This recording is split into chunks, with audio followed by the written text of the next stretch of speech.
प्रार्थना करेंगे। ओम ज्ञानतिमिरन्दस्य ज्ञानाञ्जनशलाकया चक्षुरुन्मिलितं येन तस्मै श्रीगुरवे नमः। श्रीचैतन्यमनोभीष्टं स्थापितं येन भूतले स्वयं रूपः कदा मह्यं ददाति स्वपदान्तिकं। वन्देऽहं श्रीगुरून् श्रीयुतपदकमलं श्रीगुरून् वैष्णवांश्च।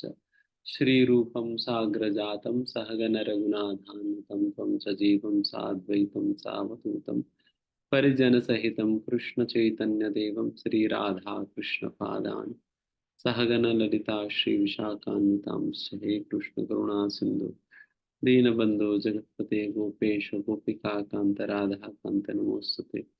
तप्तकाञ्चन गौराङ्गी राधे वृन्दावनेश्वरी वृषभानुसुते देवी प्रणमामि हरिप्रिये। वाञ्छाकल्पतरुभ्यश्च कृपा सिन्धुभ्येव च पतितानां पावनेभ्यो वैष्णवेभ्यो नमो नमः। जय श्री कृष्ण चैतन्य प्रभु नित्यानंद श्री अद्वैत गदाधर श्रीवासुदेव गौर भक्तवृंद। हरे कृष्णा कृष्णा कृष्णा हरे हरे, हरे राम राम राम हरे हरे। नमो विष्णुपादाय कृष्ण पृष्ठाय भूतले श्रीमते भक्तिवेदांत स्वामी नामने।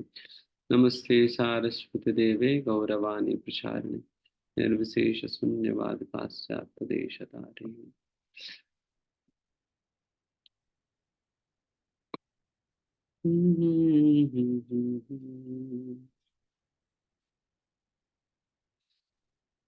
हरे कृष्ण। सभी भक्तों का स्वागत है। आज हम कौन सा श्लोक आप पढ़ने जा रहे हैं? प्रभु जी चैप्टर 2 श्लोक नंबर 4। 2.4 ना? जी प्रभु जी।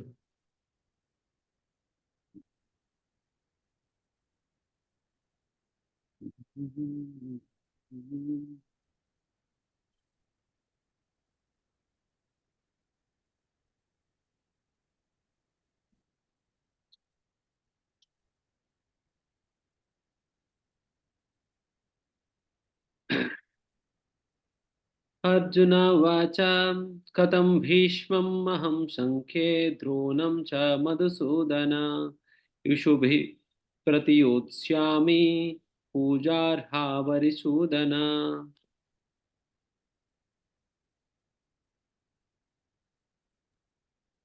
हरे कृष्णा प्रभु जी, धन्यवाद प्रणाम। यस। अर्जुन ने कहा, हे शत्रुहंता, हे मधुसूदन, मैं युद्ध भूमि में किस तरह भीष्म तथा द्रोण जैसे पूजनीय व्यक्तियों पर उलटकर बाण चलाऊंगा। प्रभु जी तात्पर्य भी पढ़ें। हाँ। भीष्म पितामह तथा द्रोणाचार्य जैसे सम्मानीय व्यक्ति सदैव पूजनीय हैं। यदि वे आक्रमण भी करें तो उन पर उलटकर आक्रमण नहीं करना चाहिए। यह सामान्य शिष्टाचार है कि गुरुजनों से वाग्य युद्ध भी न किया जाए। यहाँ तक कि यदि कभी वे रुक्ष व्यवहार भी करें तो भी उनके साथ रुक्ष व्यवहार न किया जाए। तो फिर भला अर्जुन उन पर बाण कैसे छोड़ सकता था? क्या कृष्ण कभी अपने पितामह नाना उग्रसेन या अपने आचार्य सांदीपनि मुनि पर हाथ चला सकते थे? अर्जुन ने कृष्ण के समक्ष ये ही कुछ तर्क प्रस्तुत किए।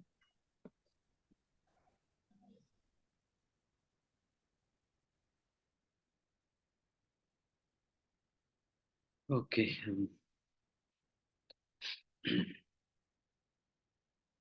जैसा श्लोका में तो ऐसा पिछला अध्याय मतलब पहला अध्याय के अंतर्गत अर्जुन ने दुर्योधन अर्जुन दोनों ने सैन्य निरीक्षण किया। फिर उसके उपरांत अर्जुन सैन्य निरीक्षण करते वक्त वो सभी लोगों को अपने रिश्तेदारों के रूप में देखा एंड फिर वो युद्ध करना नहीं चाहा एंड फिर युद्ध नहीं करने के लिए अनेक प्रकार के कारण भगवान श्री कृष्ण के सामने रखने लगे, जिसके अंतर्गत चार प्रमुख कारणों के विषय में हम पिछला अध्याय में चर्चा किया। तो अभी इस वाले अध्याय में हम युद्ध नहीं करने का जो पांचवा कारण है यहाँ पर अर्जुन बता रहे हैं इस अध्याय के अंतर्गत।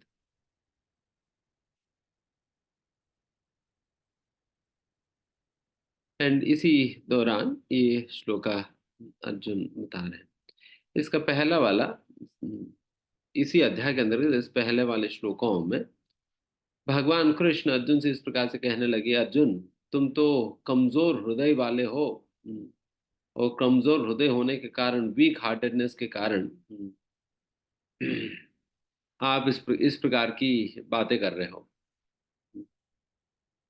इस प्रकार की बातें कर रहे हो। देन फिर यहाँ पर अर्जुन उल्टा जवाब दे रहे हैं, भगवान अपने वीक हार्टेडनेस ने का कारण नहीं, हमारा तो कमजोर वाला हृदय नहीं है, बल्कि हमारा तो बिल्कुल स्ट्रांग है। हम्म, हम तो स्ट्रांग है, तो इसलिए फिर हम स्ट्रांग कैसे हैं, फिर उसका तर्क दे रहे हैं। उसका तर्क दे रहे हैं कि हम ऐसा कमजोर नहीं है, बल्कि हम स्ट्रांग है, जानबूझकर ही हम इस प्रकार से नहीं करना चाह रहे युद्ध, कमजोर हृदय की वजह से नहीं, बिकॉज हमारे पास एक स्ट्रांग रीजन है, स्ट्रांग कारण है जिसकी वजह से हम नहीं करना चाह रहे।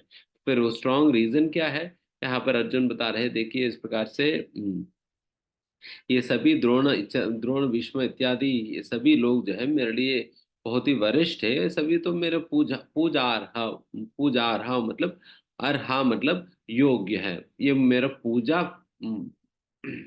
मेरे से पूजा लेने योग्य है, जिनकी पूजा करने योग्य है उनको पूजा अर्हा कहा जा रहा है।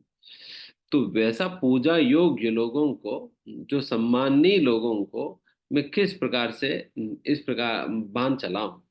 वैसा तो वैष्णव सदाचार के अंतर्गत ये बात कहा जाता है, अगर कोई आपसे वरिष्ठ है, उनको पलटकर जवाब देना भी अपराध है। अगर पलटकर जवाब देना ही अपराध है, देन फिर पलटकर बांध चलाना तो और कितना बड़ा अपराध है, कितना बड़ा अपराध है। तो इसलिए यही बात अर्जुन कृष्ण को स्मरण दिला रहे हैं, भगवान देखिए ये तो हम सदाचार के पालन कर रहे हैं, क्योंकि ये सभी मेरे लिए वरिष्ठ है, ये सभी आदरणीय है, तो इसलिए उन लोगों के ऊपर तो मैं अपना धनुष बाण नहीं चला सकता हूँ, ये बिल्कुल अपराध है। इस प्रकार से मुझे मजबूर मत करो इस प्रकार से चलाने में। एंड फिर उसी संदर्भ में अर्जुन ये भी कह रहे भगवान को, आप तो मधुसूदन है, मधु जैसा राक्षसों को ही तो आपने आज तक मारा है, कभी भी आप अपना रिश्तेदारों के ऊपर तो बाण नहीं चलाया, या उनको कभी मारने का प्रयास नहीं किया, आप अपना रिश्तेदारों को कभी मारने का प्रयास तो नहीं किया। तो उस प्रकार से जब आप नहीं करते हो तो मेरे से क्यों करवा रहे। हम्म, जब आप खुद ही नहीं करते हैं, तब मेरे से क्यों करवा रहे। तो इस प्रकार से अर्जुन यहाँ पर अपने आर्ग्यूमेंट प्रस्तुत कर रहे हैं। तो यहाँ पर ये पूरा आर्ग्यूमेंट्स के अंतर्गत एक भावना, एक बात आप देख सकते हैं कि initially Arjun was inflicted by the emotions.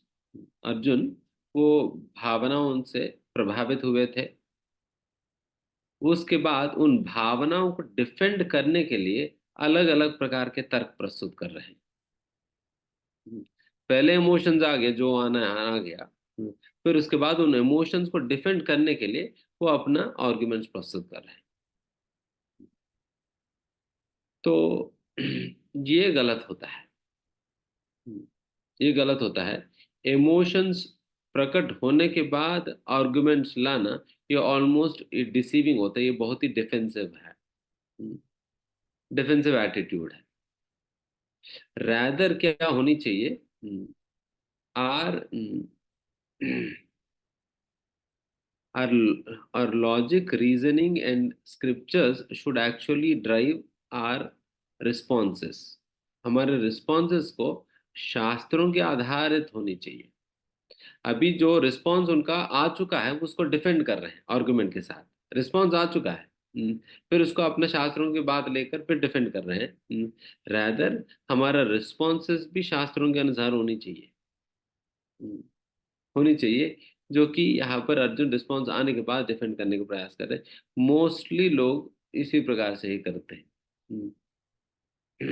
Emotions आकर आ गया, प्रकट हो गया, फिर उसके बाद उन इमोशंस को डिफेंड करने के लिए अलग अलग प्रकार की तर्क, कारण इत्यादि इत्यादि ढूंढने का प्रयास करते हैं। तो in this way they are actually using the shastras to defend their emotions. उनको जो करना है करके, शास्त्रों को उपयोग करके वो अपने अपने कार्यों को डिफेंड करने का प्रयास करते हैं। इस प्रकार के लोग जो करना है कर लेंगे, करने के बाद वो अपने शास्त्रों को उपयोग करके फिर अपना कार्यों को डिफेंड करने का उपयोग करेंगे। देखिए मैं तो सही किया मैंने, देखिए इस शास्त्र में ऐसा लिखा हुआ है, ये सही है। तो इस प्रकार से ये गलत प्रकार के प्रयोग है। रादर आप कार्य करने का पूर्व ही शास्त्रों का शास्त्रों के अनुसार कार्य करने का प्रयास करनी चाहिए। कार्य करने का पूर्व ही कौन सा कार्य किस प्रकार से करनी चाहिए, वो सारा निर्देशन हमें शास्त्रों से लेकर फिर कार्य करनी चाहिए। बट रादर यहाँ पर लोग जो है कार्य करके उन कार्यों को शास्त्रों से डिफेंड करने का प्रयास करते हैं, जो कि रॉन्ग एप्लीकेशन ऑफ स्क्रिप्चर्स है। गलत प्रयोग है शास्त्रों की।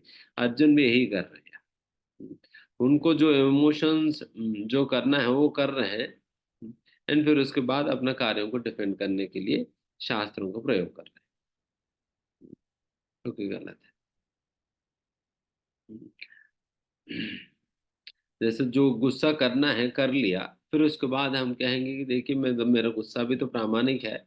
मैं कहाँ गुस्सा किया, मैं शास्त्रों के अनुसार ही गुस्सा किया मैंने। बिल्कुल प्रामाणिक है। एंड फिर उसके लिए हम बताएंगे, लॉजिक निकालेंगे कि अरे वैसे तो शास्त्रों में कहा गया है कि ईर्ष्यालु लोगों के ऊपर गुस्सा करनी चाहिए। आप तो ईर्ष्यालु तो है ही, तो इसलिए आपके ऊपर मैं गुस्सा कर रहा हूँ।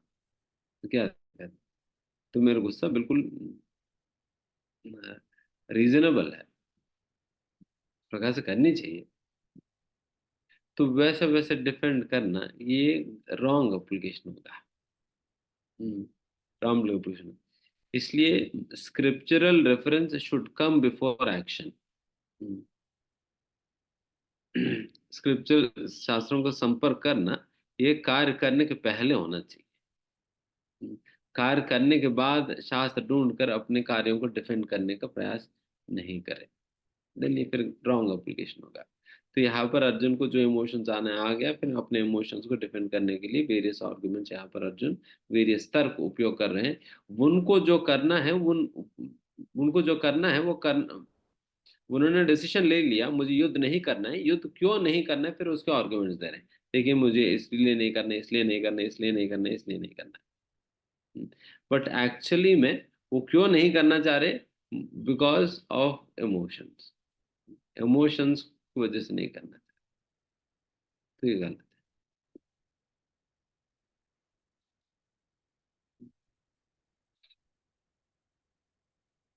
है। अभी नेक्स्ट, गुरुन् हत्वा हि महानुभावान् श्रेयो भोक्तुं भैक्षमपीह लोके हत्वात कामांस्तु गुरुन्निहैव भुञ्जीय भोगान् रुधिरा प्रतिग्धान्।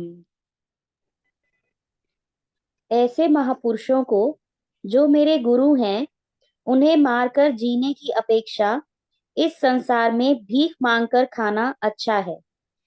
भले ही वे सांसारिक लाभ के इच्छुक हों, किंतु हैं तो गुरुजन ही। यदि उनका वध होता है तो हमारे द्वारा भोग्य प्रत्येक वस्तु उनके रक्त से सनी होगी। पढ़िए। प्रभु जी तात्पर्य पढ़े। हाँ। शास्त्रों के अनुसार ऐसा गुरु जो निंदे कर्म में रत हो और जो विवेक शून्य हो त्याज्य है। दुर्योधन से आर्थिक सहायता लेने के कारण भीष्म तथा द्रोण उसका पक्ष लेने के लिए बाध्य थे। यद्यपि केवल आर्थिक लाभ से ऐसा करना उनके लिए उचित न था। ऐसी दशा में वे आचार्यों का सम्मान खो बैठे थे। किंतु अर्जुन सोचता है कि इतने पर भी वे उसके गुरुजन हैं, अतः उनका वध करके भौतिक लाभों का भोग करने का अर्थ होगा रक्त से सने अवशेषों का भोग।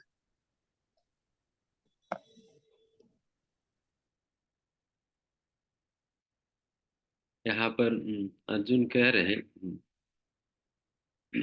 भुंजी या भोगान रुतिरा प्रतिग्धान। प्रतिग्धान मतलब रुधिरा प्रतिग्धान मतलब खून मिला हुआ। वैसे खून देखकर ही थोड़ा सा अजीब सा लगने लगता है, तो अगर खून से मिला हुआ चीजों को देखे तो फिर क्या कहे। अर्जुन कह रहे कि मैं इस प्रकार से खून लगा हुआ चीजों को मैं भुंजिया भोगान, इन चीजों को मैं भोग कैसे कर सकता हूँ, जो वो भी मेरी आचार्यों का खून से स्पर्श की हुई चीजों को मैं कैसे भोग सकता हूँ।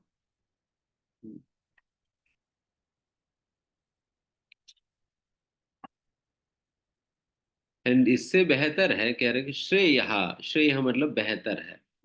क्या बेहतर है? भुक्तुम भैक्ष्यम अपि लोके। भैक्ष्यम मतलब भिक्षा मांगना। भिक्षा मांगकर मैं अपना जरूरतों को पूरा करना, इस दुनिया के अंतर्गत, इस दुनिया में रहते हुए मैं अपने जरूरतों को भिक्षा मांगकर पूरा करना फिर भी बेहतर है। इस प्रकार से अपने पूजनीय गुरुजनों को मार के उनकी खून से भरा हुआ चीजों को भोगने के बजाय, उससे बेहतर तो यही एक भीख मांग कर जी लेता हूँ इस दुनिया में जब तक हूँ। क्यों मुझे इस प्रकार के कार्य में लगा रहे हैं? एंड वो भी हत्वार्थ कामाम, हत्वा अर्थ कामाम। अर्थ काम मतलब just for the sake of, हत्वा मतलब मारना, हत्वा मतलब मारना। केवल अपने इच्छाओं को पूरा करने के लिए क्या मैं इनको मारूं? केवल मेरी अपनी राजकांक्षा को, अपने राज पाने की इच्छा को, राजा बनने की इच्छा को पूरा करने के लिए इस प्रकार से मैं अपना गुरुजनों को मारूं? एंड फिर उनको मारकर इस प्रकार की उनकी खून से भरा हुआ चीजों को मैं कैसे भोग सकता हूँ? करके यहाँ पर अर्जुन कृष्ण से प्रश्न पूछ रहे हैं। बिल्कुल एक व्हाट यू से कि एक एक सही व्यक्ति, एक कोई भी सही में एक जमींदार व्यक्ति या एक अच्छा व्यक्ति किस प्रकार से बोलते हैं, तो वही बात यहाँ पर अर्जुन की व्यक्तित्व में हम देख सकते हैं। एक इनोसेंट और जेन्युइन धार्मिक व्यक्ति का व्यवहार कैसा होता है, ये अर्जुन की व्यवहार में हम देख सकते हैं। वो बिल्कुल युद्ध ही नहीं करना चाह रहे हैं। वो सोच रहे हैं कि क्यों मैं इस प्रकार की पाप में लगूं, द्रोणाचार्य भीष्म जैसा पूजनीय लोगों को मैं क्यों मारूं, है ना? इस प्रकार से सोच रहे हैं।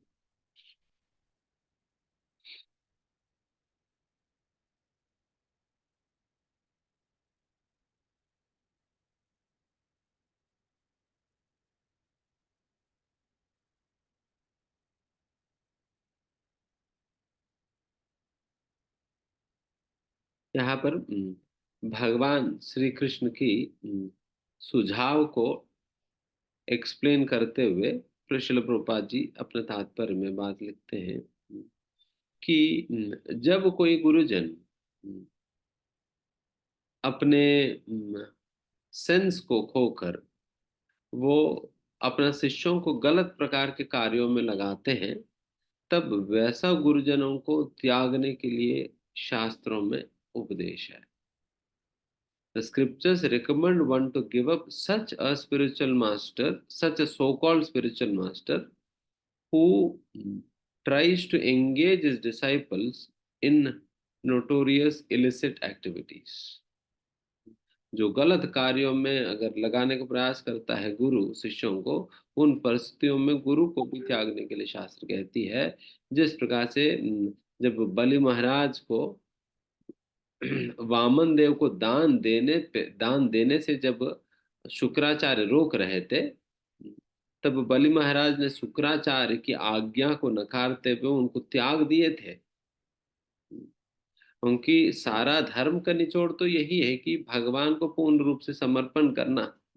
जब भगवान को समर्पण करने में गुरु ही बाधा बन रहे हैं, गुरु ही रोक रहे हैं, देन फिर वैसा गुरु को त्याग देना चाहिए। एंड वही काम बलि महाराज ने किया। एंड उसी एक्सप्लेनेशन यहाँ पर कृष्ण भी भीष्म और द्रोणाचार्य के संबंध में दे रहे हैं। देखिए, भीष्म और द्रोणाचार्य आपको मतलब धर्म की पक्ष छोड़कर अधर्म के पक्ष स्वीकार किया हुआ है। और ऐसा स्थिति में वैसा गुरुजनों को त्यागना उचित है। कोई आप गलत नहीं कर रहे हैं। इस प्रकार से गुरुजनों के विपक्ष की सेना में रहकर कोई आप गलत काम तो नहीं कर रहे हैं। बिल्कुल सही है, ये उचित है, क्योंकि ऐसा गुरुजनों को त्यागने के लिए ही शास्त्र कहती है जब कोई गुरुजन भगवान को समर्पित करने में बाधा बनते हैं। तो इस प्रकार से द्रोण और भीष्म के संबंध में श्रील प्रभुपाद जी तात्पर्य में बात कह रहे हैं। बट यहाँ पर भी बहुत सोच समझ कर इस सिद्धांत का प्रयोग या सिद्धांत के विषय में सोचना होगा। नहीं तो हम क्या करेंगे, हमारी बात नहीं सुन रहे करके गुरु को त्यागेंगे। मेरे हिसाब से गुरु सुझाव नहीं दे रहे सही से। गुरु ज्यादा ही रिस्ट्रिक्शंस रख रहे हैं। हम तो वहां पर तो भगवान को समर्पित करने में अगर गुरु बाधा बन रहे तो तब त्याग नहीं कहा गई है। बट हम क्या करेंगे, माया को समर्पित करने में अगर कई गुरु बाधा बने हैं, देन गुरु को त्यागेंगे। गुरु महाराज ज्यादा ही बीच में आ रहे हैं। थोड़ा ज्यादा बीच में आ रहे, ज्यादा ही नियम लगा दे रहे हैं हमारे ऊपर। इतना भी नहीं नियम लगाना नहीं चाहिए। अगर थोड़ा ज्यादा लगाने लगेंगे ना, तो आपको हम त्याग देंगे, क्योंकि शास्त्र में बताई गई है। शास्त्र में बताई गई है गुरु को त्यागना, ये शास्त्र सम्मत है। तो वो उल्टा पड़ जाता है। तो अगर गुरु ज्यादा सेवा भी देने लगे, अगर गुरु ज्यादा रिस्ट्रिक्शंस भी लगा रहे, ज्यादा नियम भी कह रहे, ज्यादा स्ट्रांगली भी बोल रहे हैं, डांट रहे हैं, तो उन कारणों से कभी नहीं छोड़ना चाहिए। गुरु मुझे डांट दिया,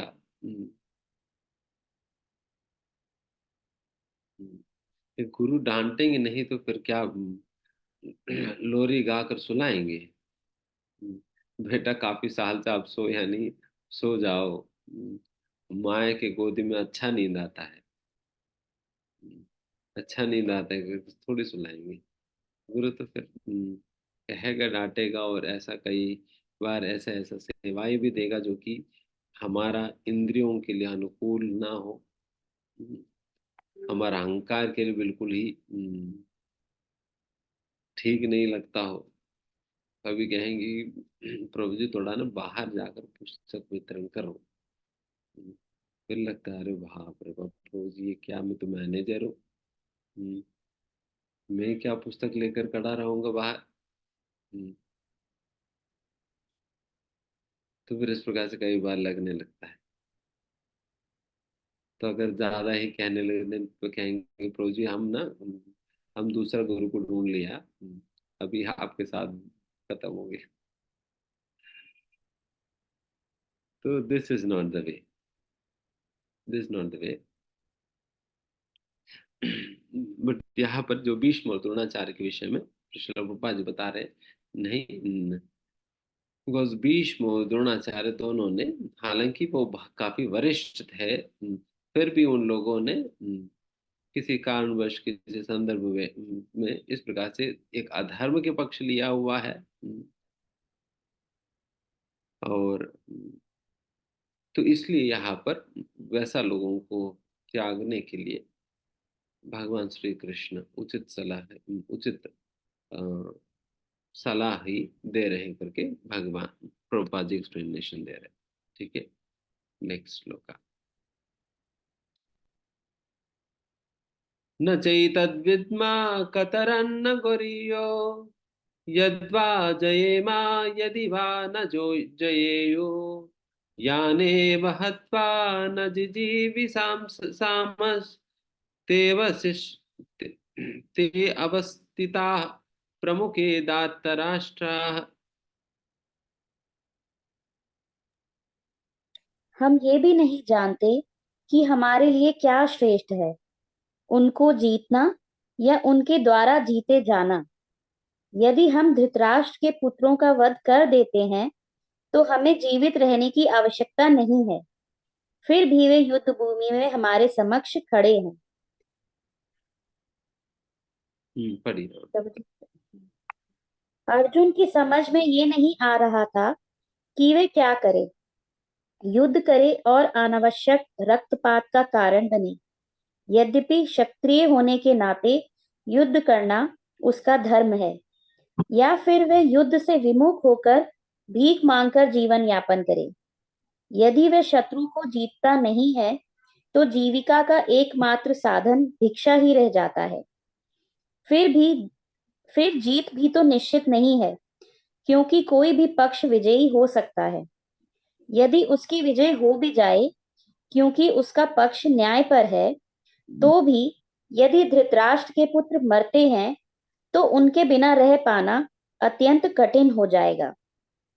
उस दशा में ये उसकी दूसरे प्रकार की हार होगी। अर्जुन द्वारा व्यक्त इस प्रकार के ये विचार सिद्ध करते हैं कि वे न केवल भगवान का महान भक्त था, अपितु वह अत्यधिक प्रबुद्ध और अपने मन तथा इंद्रियों पर पूर्ण नियंत्रण रखने वाला था। राज परिवार में जन्म लेकर भी भिक्षा द्वारा जीवित रहने की इच्छा उसकी विरक्ति का दूसरा लक्षण है। ये सारे गुण तथा अपने आध्यात्मिक गुरु श्री कृष्ण के उपदेशों में उसकी श्रद्धा, ये सब मिलकर सूचित करते हैं कि वे सचमुच पुण्यात्मा था। इस तरह यह निष्कर्ष निकला कि अर्जुन मुक्ति के सर्वथा योग्य था। जब तक इंद्रियां संयमित न हो, ज्ञान के पद तक उठ पाना कठिन है, और बिना ज्ञान तथा भक्ति के मुक्ति नहीं होती। अर्जुन अपने भौतिक गुणों के अतिरिक्त इन समस्त दैवी गुणों में भी दक्ष था।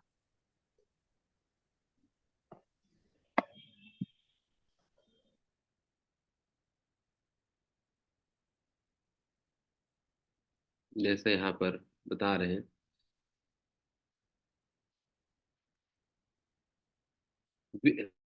न च एतत् विद्मः, न च एतत् विद्मः मतलब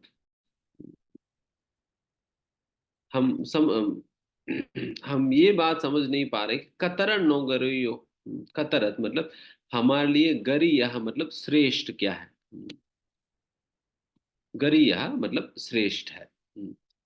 कतरन नो गरियो, हमारे लिए श्रेष्ठ क्या है ये समझ नहीं आ रहे। न च एतत् कतरन न गरियो, हमारे लिए श्रेष्ठ क्या है, हमारे लिए क्या उचित है, हमें समझ नहीं आ रहे। देन फिर कहते यद वाजयेम, क्या उनके ऊपर जीत प्राप्त करना ये उचित है।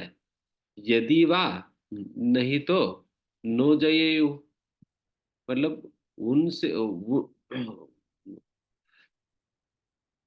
या उनके हाथों में हारना कहो, या जयेयु मतलब either to be victorious or to let them be victorious over us। इधर वो लोग हमारे ऊपर जीत प्राप्त करें या हम जीते, ये हम नहीं समझ आ रहे, हमें समझ नहीं आ रहे। कौन सी बात श्रेष्ठ है, ये उचित है, करने लायक है। एंड फिर कहते यान वा हत्वा न जिजीवा सामस, अगर ठीक है उन सभी लोगों को मारकर अगर मैं राज्य को प्राप्त कर भी लूं, फिर भी ये भी ठीक नहीं लग रहे हैं, क्योंकि इन सभी लोगों को मार के हम कैसे ही जी सकते हैं। उनको लग रहा है कि इन सभी लोगों को मारने के बाद हम जीने का क्या प्रयोग है, क्या उचित है, इसलिए इस प्रकार से मारना भी नहीं चाह रहे। इसलिए अर्जुन बिल्कुल कंफ्यूज हो जा रहे कि करना क्या है। मुझे उन लोगों के साथ युद्ध करके युद्ध में जीतूं इनके ऊपर, अगर अगर इनके ऊपर मैं जीत भी लेता हूं और जीतने के लिए इन सभी लोगों को मुझे तो मारना होगा, अगर मैं इन सभी लोगों को मार मार दूंगा, देन इन सभी लोगों के बिना मुझे रहना ही उचित नहीं लग रहे हैं। मुझे रहना उचित नहीं लग रहे हैं, देन एक प्रकार से देखा जाए तो मैं तब भी तो हार रहा। इन सभी लोगों को मार के तब भी मैं हार ही रहा। तो इसलिए इस प्रकार से हारना मुझे बिल्कुल उचित नहीं लग रहे हैं। इस प्रकार से हारना मुझे बिल्कुल उचित नहीं लग रहे हैं। हालांकि ये सभी तो जैसा कह रहे हैं भगवान कि अते अवस्थिताः प्रमुखे दात्तराष्ट्राः। दात्तराष्ट्र मतलब धृतराष्ट्र के पुत्र, धृतराष्ट्र के जो सन्निहित लोग या धृतराष्ट्र के पुत्र दात्तराष्ट्र कहा जा रहा है। जैसा पांडु के पुत्र पांडवाः कहा जाता है, वैसे प्रकार से धृतराष्ट्र के पुत्रों को दात्तराष्ट्राः कहा जा रहा है। ये संस्कृत शब्द है। पुत्रों को संबोधित करते हुए पिता के नाम से ही पुत्रों को संबोधित किया जा सकता है। दार्तराष्ट्राः करके, इसका मतलब ये हुआ धृतराष्ट्र के पुत्र है। ये धृतराष्ट्र के सभी पुत्र ये क्या कर रहे हैं? अवस्थिता प्रमुखे, बिल्कुल आगे आकर युद्ध करने के लिए तैयार बैठे हुए हैं। ये सभी तो बिल्कुल युद्ध करने के लिए तैयार तो है।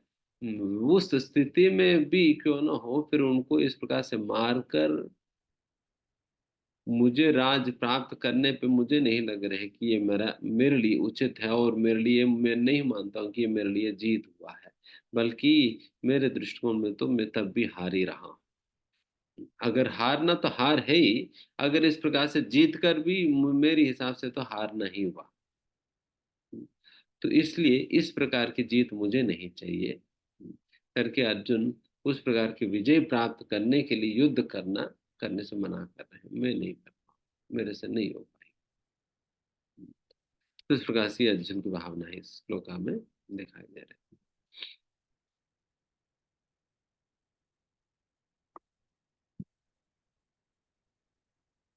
एंड यहाँ पर जैसा श्रील प्रभुपाद जी तात्पर्य में लिख रहे हैं, इस तात्पर्य के अंतर्गत अर्जुन की जो बहुत ही सरल और मृदुल स्वभाव दिखाई पड़ता है।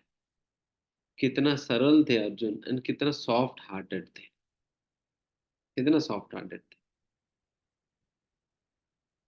इसलिए पहले अध्याय के अंत में श्रील प्रभुपाद जी तात्पर्य में यही बात लिखते हैं, इस प्रकार के सॉफ्ट हार्टेडनेस ही भक्ति करने के लिए बिल्कुल उपयुक्त हृदय है। अगर जिनको भक्ति करना है, इस प्रकार के सॉफ्ट हार्टेडनेस चाहिए। सॉफ्ट हार्टेडनेस का सिम्टम है सेंसिटिविटी, बहुत ही सेंसिटिव रहेगा। अन्यों की भावनाओं को लेकर, अन्यों की भावनाओं को लेकर बहुत सेंसिटिव रहेगा।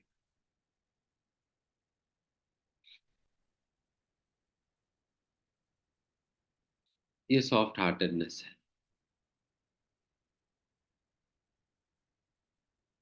तो इस प्रकार से यहाँ पर अर्जुन के चरित्र में भी ये हमें देखने के लिए मिलता है कि अर्जुन कितना सेंसिटिव थे। दुर्योधन की पार्टी के लोगों को अगर कुछ किसी प्रकार के नुकसान होने पे, नुकसान हो जाएगी करके वो अभी भी सोच रहे हैं। हालांकि उन लोगों की ही वजह से इन लोगों को बेचारे 14 साल तक जंगल में रहना पड़ा। एंड फिर इन 14 सालों में भी कितने बार इन लोगों को मारने का प्रयास किया, कितने प्रकार से उन लोगों को चिढ़ाने का प्रयास, मतलब यहाँ तक भी एक बार, मतलब कितनी ईर्ष्या है देखिए। एक बार जैसा पांडव एक जंगल में रहते हुए देखकर दुर्योधन ने प्लान बनाया, हम क्या करेंगे, वो जहाँ रह रहे हैं बिल्कुल ठीक उनके सामने अपना डेरा लगाएंगे। अपना डेरा लगाकर इनको दिखाएंगे कि हम कितना ऐश्वर्य भोग रहे हैं। जैसा बच्चे होते हैं ना, जब बच्चों में जब दो बच्चे होते घर पे, एक बच्चे को कैडबरी चॉकलेट मिल गया तो देन वो बच्चा जो है दूसरे बच्चे को दिखा दिखा कर, देखो मुझे कैडबरी चॉकलेट मिल गया, मिल गया, मिल गया करके वो दिखाता है, चिढ़ाता है। मतलब वो कितना लो मेंटालिटी है कि यहाँ पर वो आए थे केवल दिखाने के लिए, सारा भोग विलास की सारा सामग्री इत्यादि लाकर वो बैठते वहां। नदी के दूसरे किनारे पे पांडव लोग हैं, एंड फिर इस किनारे में जाकर अपना डेरा लगाते हैं। एंड भगवान भी जिनको कैसे सिखाना है भगवान को भी पता है। तो उसी समय क्या करते हैं भगवान, मतलब उसी समय क्या होता है कि ये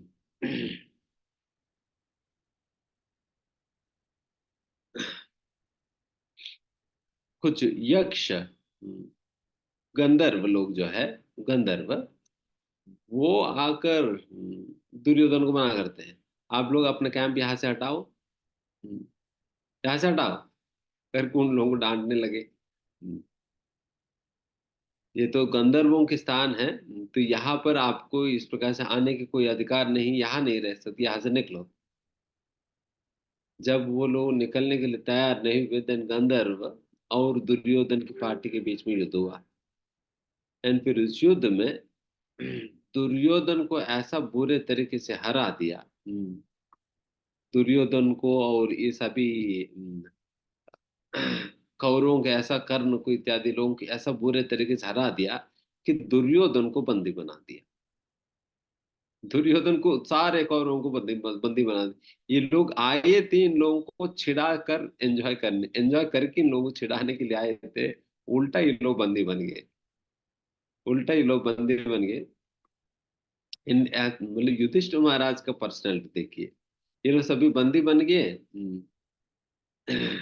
देन क्या करे, अभी इन लोगों को छुड़वाएगा कौन? देन फिर देन युधिष्ठिर महाराज ने भीम और अर्जुन को बुलाया। फिर ये लोग जाकर युधिष्ठिर महाराज से कहने लगे, युधिष्ठिर महाराज देखिए, ये लोग तो हमें चिढ़ाने के लिए आए थे, अपना सारा ऐश्वर्य संपत्ति इत्यादि दिखा दिखाकर हमें चिढ़ाने के लिए ये आए थे, देखो उनके क्या हाल हुआ। गंधर्व लोग आकर उनको गिरफ्तार करके ले गए, बेचारे दुर्योधन जो है फंस गए अभी। हम्म, अच्छा हो उन लोगों के साथ करके ये लोग कहने लगे। देन फिर युधिष्ठिर महाराज ने कहा, नहीं नहीं नहीं, इस प्रकार से सोचना ये गलत है।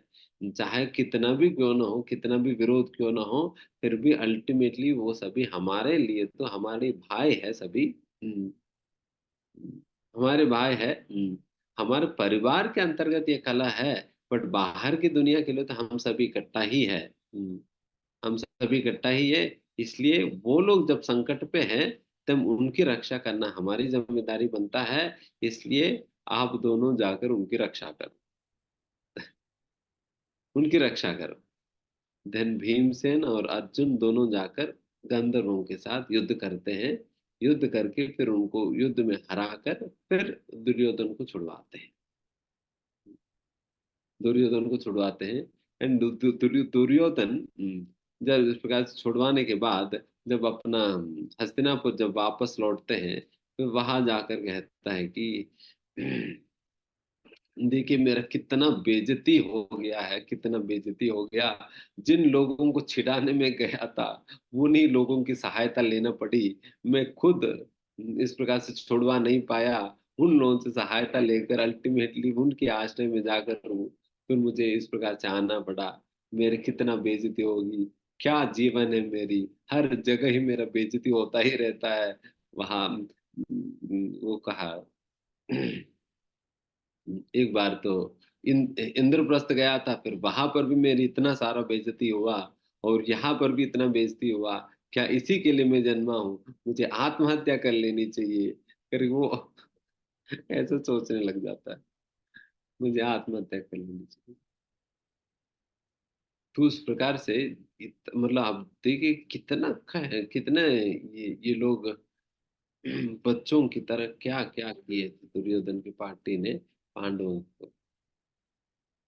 बट फिर भी युधिष्ठिर महाराज के क्या स्वभाव है आप देखो। एंड यहाँ पर अर्जुन की क्या स्वभाव है, इतना कुछ इन लोगों को पीड़ा देने के बावजूद भी अर्जुन सोच रहे हैं कि नहीं, इन लोगों को मारकर मैं कैसे जी सकता हूँ। इन लोगों को मार के मैं कैसे जी सकता हूँ करके अभी भी सोच ही रहे हैं। इन लोग मतलब उन लोगों ने कितना कष्ट दिया, ये सारा कुछ भूल कर अभी कह दे रहे कि इन लोगों को मार के मैं कैसे जी सकता हूँ करके। तो इस प्रकार से ऐसा सॉफ्ट हार्टेडनेस है। सॉफ्ट हार्टेडनेस की ये फीचर मतलब ये लक्षण है कि बहुत सेंसिटिव रहेगा and he will be very forgiving, very forgiving and very accommodating. बहुत अकोमोडेटिंग मतलब he will be very merciful. जिस प्रकार से श्रील प्रभुपाद जी कई बार बोलने में तो बहुत कड़क बोलते थे। जब डांटते थे तो फिर लोगों को याद रह जाता था, कई दिनों तक याद रहेगा फिर, जब ऐसा डांटते थे। जब प्रेम भी उसी प्रकार से दिखाते भी थे। प्रेम भी वैसे ही करते थे, चाहे व्यक्ति कितना भी पतित अवस्था में गिर भी जाए, जब वो वापस आता था उनको स्वीकार करते थे। प्रभुपाद जी मना नहीं करते थे कि आप क्यों इस प्रकार से चले गए, क्या हो गया। हम्म, हम्म। बस इस प्रकार से कह कर उनको स्वीकार कर लेते थे, किसी को मना नहीं करते थे, चाहे कितना भी निकृष्ट नीच काम किसी ने किया भी क्यों ना हो, कितना भी पाप किया हो, फिर भी प्रभुपाद जी जब वो वापस लौटता तब प्रभुपाद जी स्वागत ही करते थे, कि भी किसी को भी कभी नकारा नहीं। एंड लिटरली जब कोई इस आंदोलन को छोड़कर जब जाया करते तो प्रभुपाद जी की आंखों से आंसू आता था। प्रभुपाद जी रोते थे लिटरली, जब अगर कोई किसी भी कारणवश अगर आंदोलन को छोड़कर चले जाते। तो उस प्रकार की एकोमोडेटिंग है, बहुत ही मर्सीफुल है, very forgiving and very sensitive. ये सारे सिम्टम्स है सॉफ्ट हार्टनेस की। एंड ऐसा सॉफ्ट हार्ट जिनका है वो बिल्कुल सही पर्सनैलिटी है भक्ति करने की, बिल्कुल सही पर्सनैलिटी भक्ति करने के लिए। बाकी सभी लोग उनकी आधा भक्ति तो अपराधों को बैलेंस करने में ही खत्म हो जाता है। हम्म, एक अपराध किया, 100 दिन की भक्ति कंज्यूम हो गया, और दूसरा किया, बाकी बाकी निपट गया, पूरा साल कवर हो गई इसी में। तो उनकी भक्ति उसी में कंज्यूम होता जाता है, उनकी अपराधों को बैलेंस करने में। फिर कहाँ एडवांस हो पाएगा। इसलिए लोग सोचते हैं कि प्रोजेक्ट में तो कई साल हो गए, मैं आगे बढ़ नहीं पा रहा हूँ, नाव यहाँ पर ही अटका हुआ है, नाव यही अटका हुआ है। इसलिए अटका हुआ क्योंकि अपराध करे जा रहे हैं, अपराध करे जा रहे हैं, है ना। तो उस प्रकार से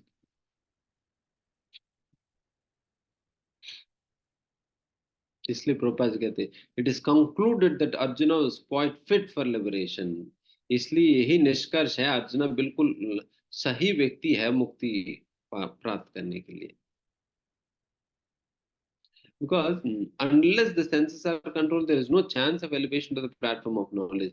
जब तक इंद्रियां नियंत्रित नहीं है, then ज्ञान में आपको प्रगति कर ही नहीं सकते। प्रभुपाद जी कह रहे हैं without knowledge and devotion there is no liberation. And ज्ञान के बिना तो भक्ति नहीं होगा, भक्ति के बिना मुक्ति क्या है। प्रभुपाद जी कह रहे हैं पहले इंद्रियां नियंत्रित होना होगा, इंद्रियां नियंत्रित होने पे फिर ज्ञान होगा, फिर ज्ञान होने पे भक्ति करेंगे, भक्ति करने पे मुक्ति मिलेगा फिर। अगर हमारे इंद्रिया ही नियंत्रित नहीं है, then फिर कौन से ज्ञान है। इसलिए आगे चौथा अध्याय में बताया जाता है कि who is qualified to receive knowledge, कौन व्यक्ति योग्य है, ज्ञान को स्वीकार करने का योग्य है। उसके अंतर्गत बताते हुए एक क्वालिफिकेशन भगवान यही कहते हैं, सम्यक इंद्रिय। सम्यक इंद्रिय मतलब one who able to control his senses. जो व्यक्ति अपने इंद्रियों को नियंत्रण कर पा रहे हैं, वही व्यक्ति असलियत में ज्ञान प्राप्त करने का योग्य है। बाकी सभी क्या करेंगे ना, वो ज्ञान लेंगे और ज्ञान लीक हो जाएगी, ज्ञान लेंगे, ज्ञान लीक हो जाएगी। तो उनको लगता रहेगा प्रभु जी मैंने वो 10 पुस्तक मैंने खत्म कर दिया प्रभु, खत्म हो गया।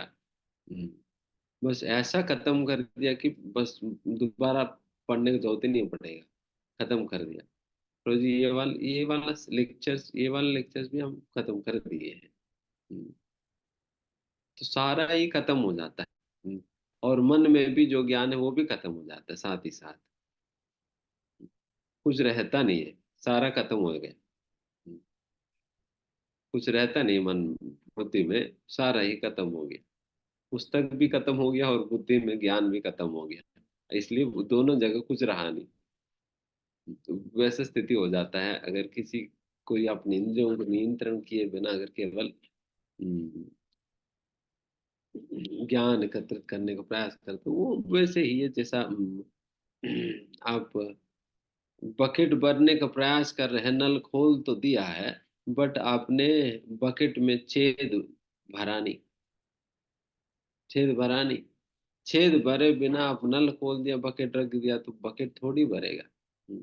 घंटे घंटे वो नल खुला ही रहेगा, बट कभी भी बकेट, हमें जब भी देखो बकेट खाली ही दिखेगा, क्योंकि जो भी पानी आ रहे वो बहते जा रहे। इसलिए प्रभुपाद जी कह रहे हैं कि अगर इंद्रियां नियंत्रित नहीं है तो ज्ञान टिकने वाला नहीं।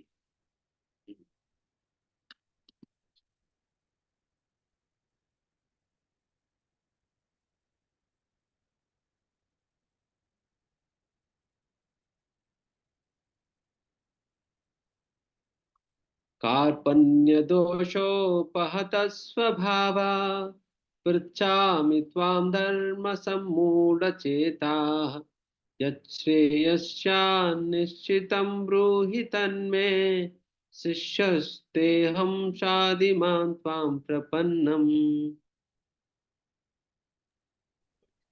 अब मैं अपनी कृपण दुर्बलता के कारण अपना कर्तव्य भूल गया हूँ और सारा धैर्य खो चुका हूँ। ऐसी अवस्था में मैं आपसे पूछ रहा हूँ कि जो मेरे लिए श्रेयस्कर हो उसे निश्चित रूप से बताएं। अब मैं आपका शिष्य हूँ और आपका शरणागत हूँ, कृपया मुझे उपदेश दें। तात्पर्य, ये प्राकृतिक नियम है कि भौतिक कार्यकलाप की प्रणाली ही हर एक के लिए चिंता का कारण है। पग पग पर उलझन मिलती है, अतः प्रामाणिक गुरु के पास जाना आवश्यक है, जो जीवन के उद्देश्य को पूरा करने के लिए समुचित पथ निर्देश दे सकें। समग्र वैदिक ग्रंथ हमें ये उपदेश देते हैं कि जीवन की अनचाही उलझनों से मुक्त होने के लिए प्रामाणिक गुरु के पास जाना चाहिए। ये उलझनें उस दावाग्नि के समान है जो किसी के द्वारा लगाए बिना भभक उठती है। इसी प्रकार विश्व की स्थिति ऐसी है कि बिना चाहे जीवन की उलझनें स्वतः उत्पन्न हो जाती हैं। कोई नहीं चाहता कि आग लगे, किंतु फिर भी वह लगती है और हम अत्यधिक व्याकुल हो उठते हैं। अतः वैदिक वाग्मय उपदेश देता है कि जीवन की उलझनों को समझने तथा उनका समाधान करने के लिए हमें परंपरागत गुरु के पास जाना चाहिए। जिस व्यक्ति का प्रामाणिक गुरु होता है वह सब कुछ जानता है, अतः मनुष्य को भौतिक उलझनों में न रहकर गुरु के पास जाना चाहिए। यही इस श्लोक का तात्पर्य है। आखिर भौतिक उलझनों में कौन सा व्यक्ति पड़ता है? वह जो जीवन की समस्याओं को नहीं समझता। बृहदारण्य उपनिषद में व्याकुल मनुष्य का वर्णन इस प्रकार हुआ है।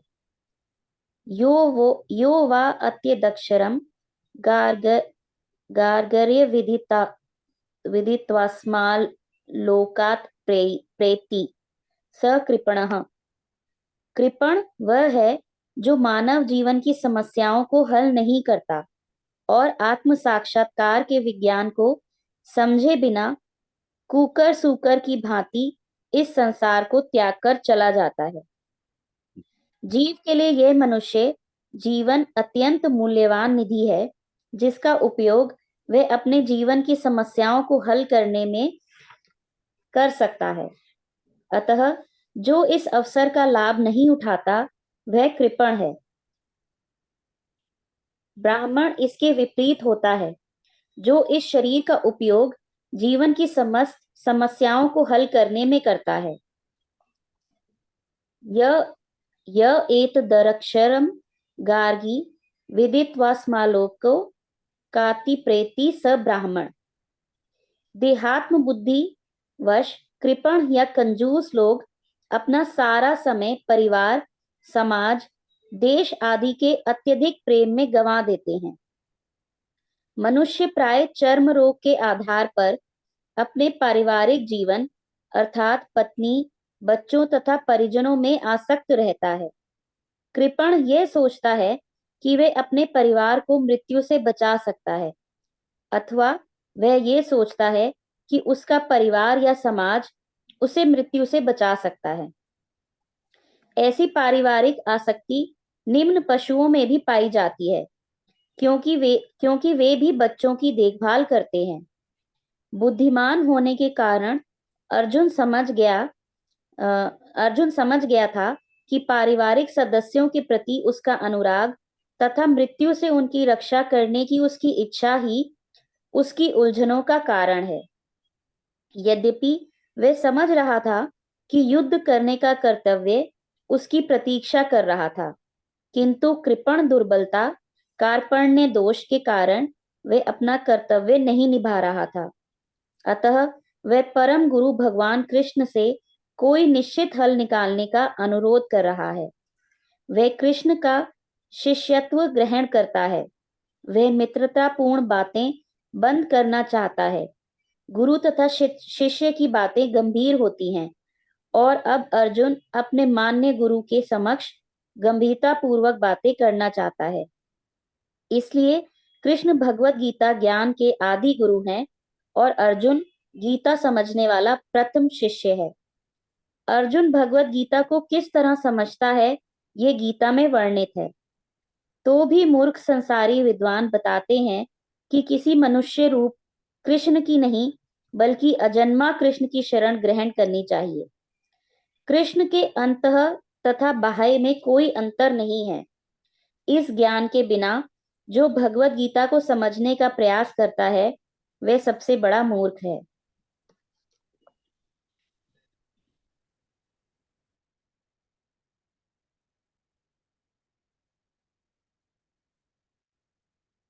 सबसे बड़ा मूर्ख कौन है?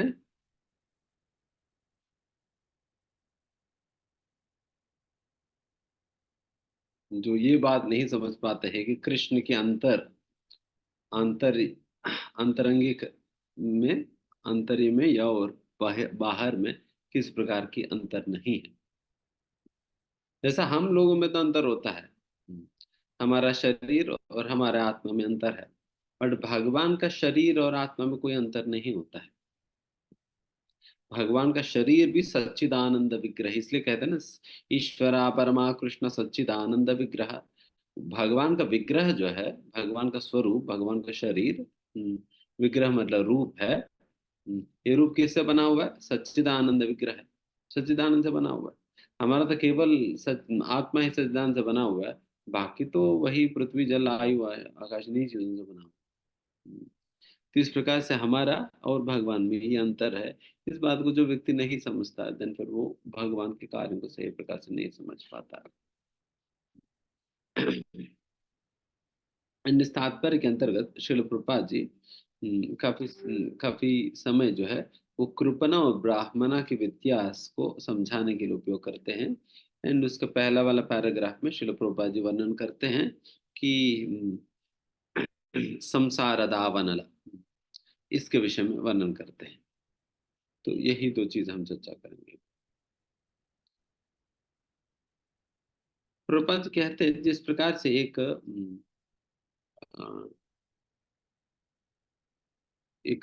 जंगल में कोई आग लगाने का प्रयास किए बिना ही अपने आप ही आग लग जाता है। कोई जाकर मैच बॉक्स किरोसिन ले जाकर आग नहीं लगाता है, फॉरेस्ट फायर। वो अपने आप ही पेड़ एक दूसरे को टकरा टकरा कर फिर वो आग शुरू हो जाता है। आग शुरू हो जाता है, उसी से आग शुरू हो जाता है, फिर उस आग से पूरा सब कुछ जलने लग जाता है। तो उस प्रकार से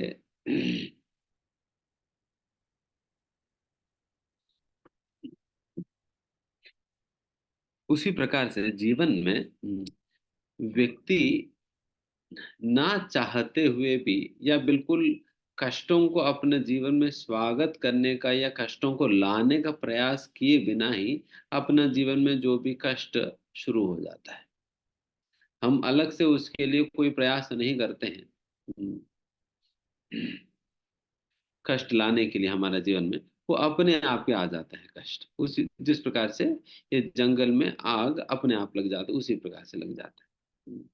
देन जंगल में आग दो पेड़ों की टकराने की वजह से आता है। दो पेड़ जब आपस में टकराती है, देन फिर उससे अग्नि अग्नि आता है, देन फिर उससे सारा वो आग पकड़ लेती है पूरा जंगल। देन उसी प्रकार से जीवन में क्या चीज टकराने की वजह से इस प्रकार की आग आता है?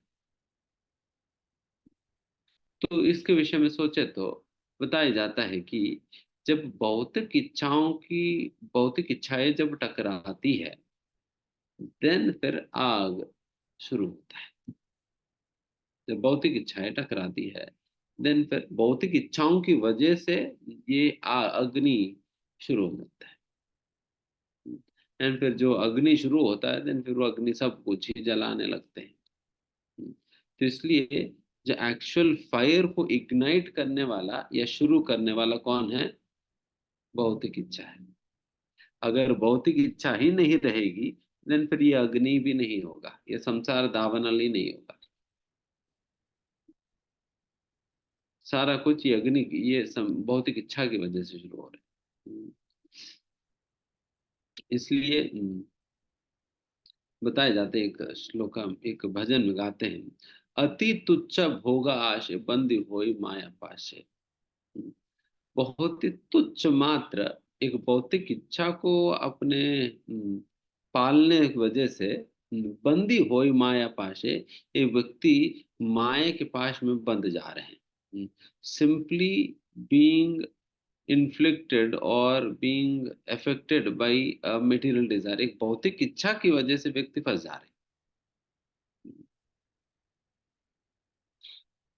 मतलब हमारे जान निकल जा रहे हैं केवल एक छोटा भौतिक इच्छा की वजह से। जिस प्रकार से एक रोटी की टुकड़ा के चक्कर में चूहा जो है फंस जाती है, रोटी के टुकड़ा के चक्कर में फंस गई। उसी प्रकार से एक छोटी सी भौतिक इच्छा के चक्कर में व्यक्ति फंस जा रहे हैं, बंदी होई माया पाशे। तो माया भी हमारे लिए चूहे की केज जैसा बनाकर रखी है, एंड वहां पर लटकाया है अलग अलग प्रकार की इंद्रिय वस्तुओं को। जो भी आपको आकर्षित लगता है, उस इंद्रिय वस्तु के चक्कर में आप जाएंगे और फंस जाएंगे। तो वैसे माया का इंतजाम बनाया हुआ है, अति तुच्छ भोगा शुभंदि होई माया पाशे। देन फिर कहते हैं कि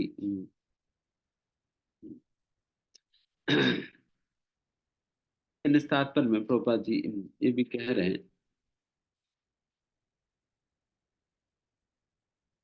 जब इस प्रकार की समस्याएं जब जीवन में आते हैं, when such perplexities arise in one's life, then व्यक्ति को क्या करनी चाहिए? यहाँ पर इस श्लोका में अर्जुन अपने व्यवहार के द्वारा दिखा। हालांकि विश्वनाथ चक्रवर्ती ठाकुर बलदेव विद्याभूषण जब इस श्लोका के तात्पर्य देते हैं, उसमें यही बताते हैं, भगवान एक प्रकार से व्यंग रूप से अर्जुन से यही पूछ रहे कि अर्जुन, आप अभी तक बहुत बड़े तर्क वर्क दे रहे थे ना, वो भी शास्त्रों के अनुसार ही दे रहे थे। फिर उन चीजों को उपयोग करके समस्या सुलझा लो, खुद ही सुलझा लो। आपको भी तो शास्त्र पता ही है, आप भी बहुत बड़े गुरु बने हुए हो। सुलझा लेना आप अपने आप से। प्रवचन दे रहे थे ना, तो आप अपने आप को सुना लो प्रवचन।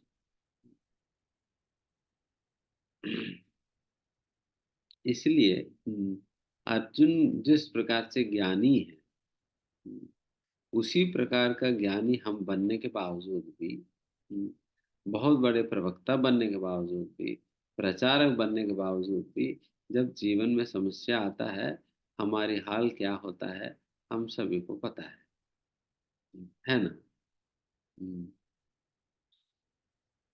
सभी को पता है अर्जुन जैसा व्यक्ति भी अपना खुद की समस्या सुलझा नहीं पा रहे, समाधान नहीं कर पा रहे। चाहे कितना भी बुद्धिमान होने के बावजूद भी फिर अपने आप सुलझा नहीं पा रहे। फिर उनको कृष्ण के आश्रय में आना पड़ा। कृष्ण के आश्रय में आना पड़ा। पहले तर्क दे रहे थे, भगवान आप तो मुझे कमजोर हृदय वाला कह रहे हैं, मैं तो कमजोर वाला नहीं, मैं तो बिल्कुल स्ट्रांग हूँ। वहां पर तो स्ट्रांग स्ट्रांग करके आर्ग्यूमेंट दिए थे। एंड श्लोक में कहते हैं कार्पण्य दोषोपहत स्वभाव, कार्पण्य दोष due to miserly weakness of heart. मेरा हृदय भगवान बहुत कमजोर है। अगर सही सही बताओ ना, हृदय कमजोर है, कमजोर पड़ गया मैं। इसलिए मैं बहुत कंफ्यूज हूँ। धर्म सम्मूढ़ चेता, मेरा चित्त जो है धर्म को लेकर बहुत ही कंफ्यूज है। इसलिए मैं समाधान नहीं कर पा रहा हूँ। मैं अपने आप को समझा नहीं पा रहा हूँ क्या सही है क्या गलत है, समझा नहीं पा रहा हूँ। यहाँ पर जिस प्रकार से जब जीवन में समस्या आने पर अर्जुन कृष्ण की आश्रय लिए हुए थे, उसी प्रकार से जब हमारा जीवन में कुछ ऐसा क्लिष्ट परिस्थितियां आती है, देन पर हमें भी गुरु का आश्रय लेनी चाहिए, गुरु के आश्रय लेनी चाहिए।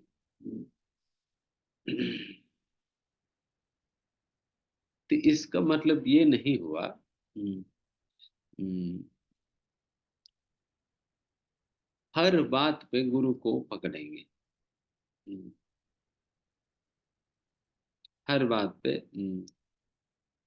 हर बात पे गुरु से पूछ रहेगी, महाराज जी देखिए मेरा बेटा ना वो खाना खा नहीं रहे सही से, कुछ उपाय बताओ। हम्म, गुरु महाराज जी हमारा पति का प्रमोशन रुक गया।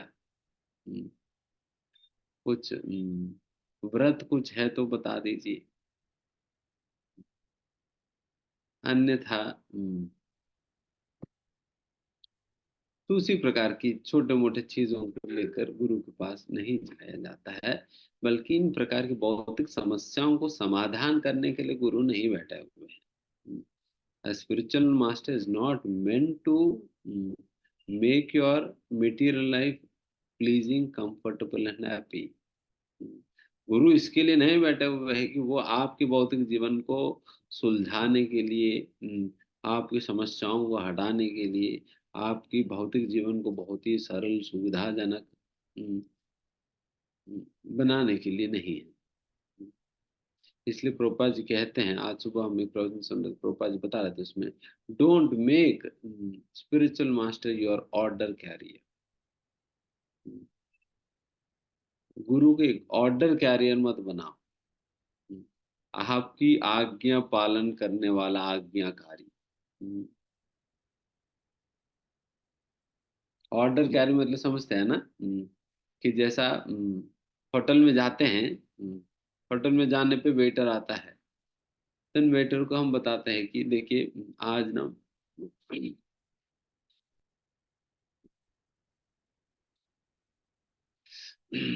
4 गरम गरम तंदूरी नान लेकर आओ,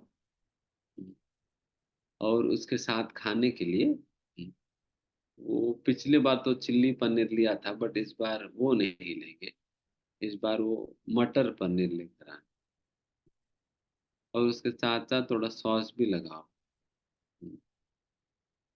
एंड खाने के लिए पकौड़ा भी लेकर आ जाओ।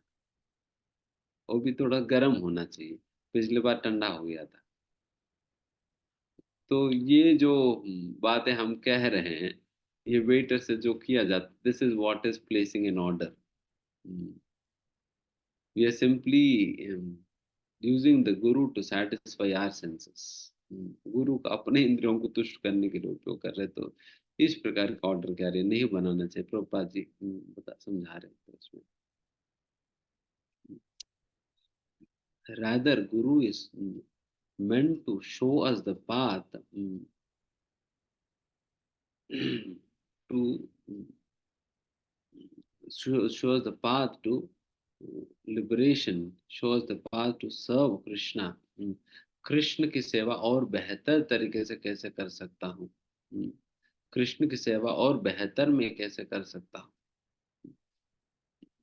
मुझे और क्या करनी चाहिए ताकि मैं अपना भक्ति में प्रगति करूं, और मैं अपना श्रवण को और बेहतर कैसे कर सकता हूँ, नाम जब ठीक प्रकार से मैं कैसे कर सकता हूँ।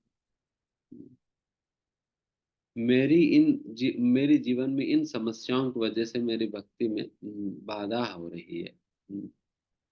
तो फिर मैं कैसे इन समस्याओं से मतलब इन समस्याओं के बीच में मैं अपना भक्ति को कैसे मैं सुचारू ढंग से मैं कंटिन्यू कर सकता हूँ, मुझे भगवान के प्रति अपने समर्पण को कैसे बढ़ाना चाहिए।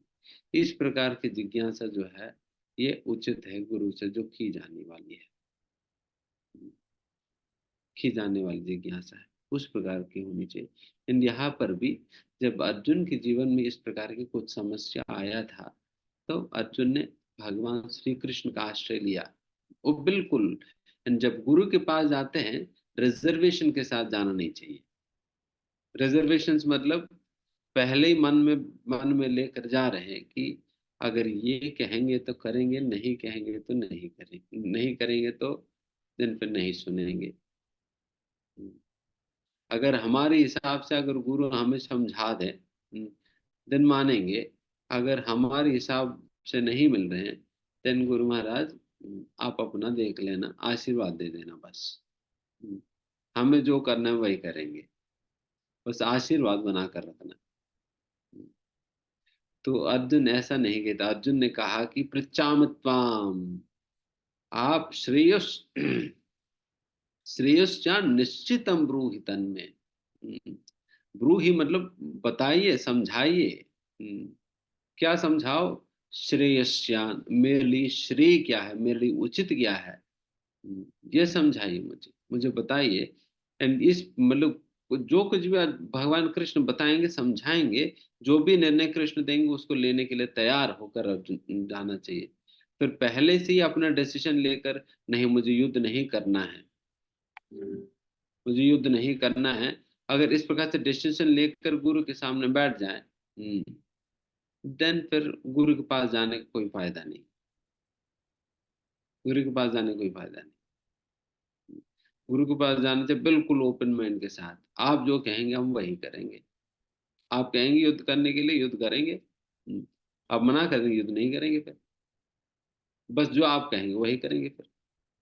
तो इस प्रकार की ओपन माइंडेडनेस के साथ, ओपन हार्ट के साथ जाना चाहिए जैसा अर्जुन जा रही है। तभी तो अर्जुन लास्ट में कहते हैं ना, करिष्ये वचनम तवा, भगवान आपने जो भी कहा है मैं वही करूंगा, मैं वही करूंगा करके अर्जुन गए। उस प्रकार से जाना चाहिए, बिकॉज अर्जुन ओपन माइंड के साथ अभी अप्रोच कर रहे, इसलिए अर्जुन की लास्ट कंक्लूजन यही रहा। हम्म, अगर हम क्लोज माइंड के साथ जाएंगे देन फिर हमारा कंक्लूजन अर्जुन का जैसा है वैसा नहीं होने वाली।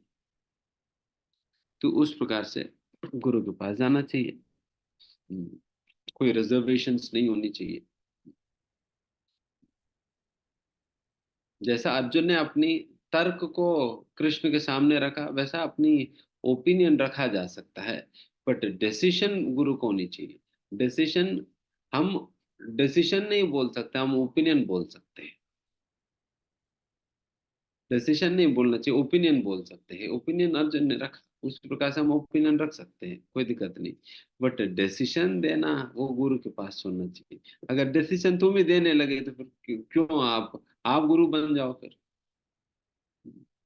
आप ही गुरु बनो। तो डिसीजन तो गुरु का होना चाहिए। This is how Arjun approached Krishna.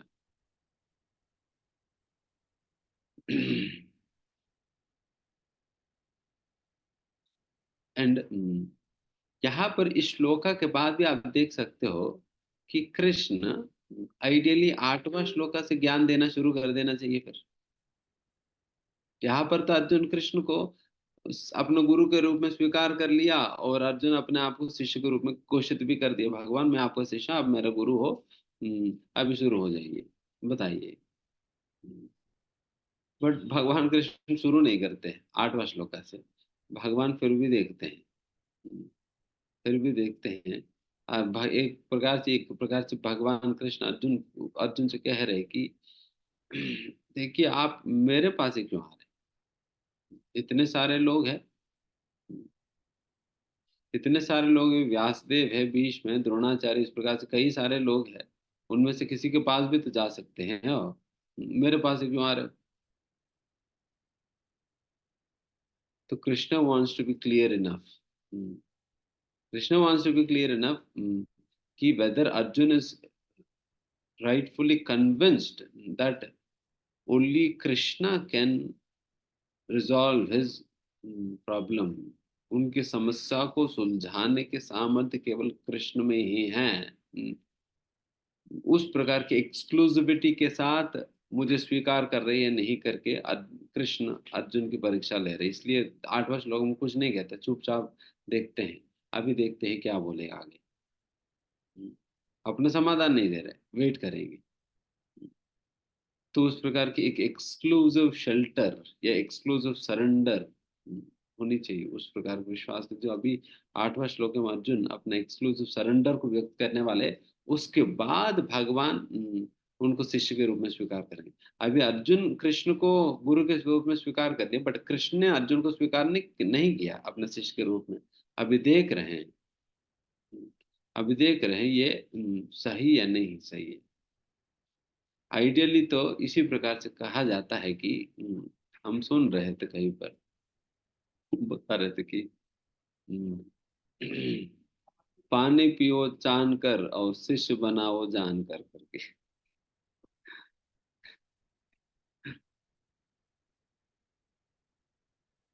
जिस प्रकार से पानी हम पीते हैं, बिल्कुल छान फिल्टर विल्टर लगा कर हमें पीना चाहिए, नहीं तो फिर कंटामिनेटेड वाटर पी लेंगे, बीमार पड़ जाएंगे। उसी प्रकार से जब किसी को अपने शिष्य के रूप में स्वीकार करेंगे, बताया जा रहा है कि जान कर, उनके विषय में जानो तो सही, वो कौन है क्या है। कोई टेररिस्ट तो नहीं, कपट व्यक्ति तो नहीं है, इस प्रकार से बिल्कुल जान मान कर फिर स्वीकार करनी चाहिए।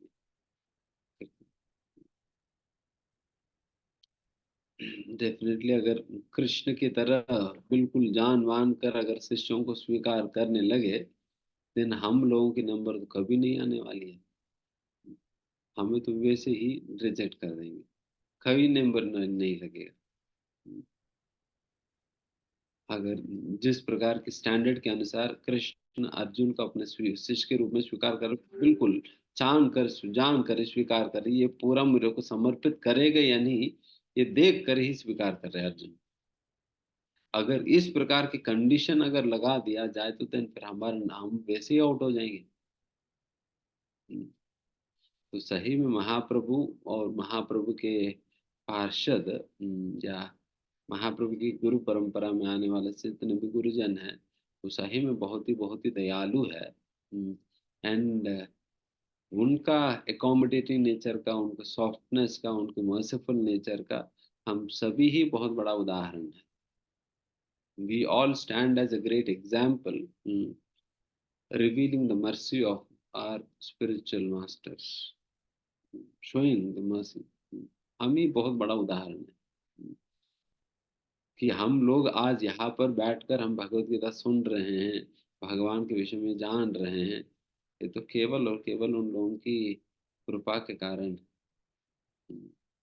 अगर ज्ञान देने के पहले अगर भगवान ऐसा देख रहे अर्जुन को कि अब पूरा समर्पित करो फिर ज्ञान शुरू करेंगे, फिर उसके बाद क्लास शुरू करेंगे, पहले समर्पित करो फिर उसके बाद क्लास होगी, देन फिर गया, हमारा क्लास कभी नहीं होने वाली, हमारा क्लास कभी नहीं होने वाली। अगर कृष्ण की तरह अगर अर्जुन को जैसा स्वीकार किया कृष्ण ने, तो वैसा अगर देखने लगे तो हमसे न कोई सर्टिफिकेट पूछा गया था, ना कोई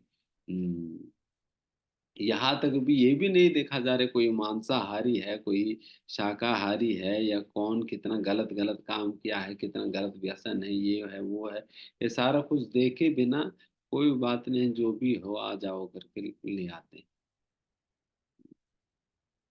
कोई बात नहीं, जो भी है आ जाओ। तो इस प्रकार से our spiritual masters have been too merciful upon us, so that's why we're all here। तो अभी कृष्ण अर्जुन की परीक्षा ले रहे हैं, अभी देखते हैं अर्जुन कैसे क्या बोल रहे हैं।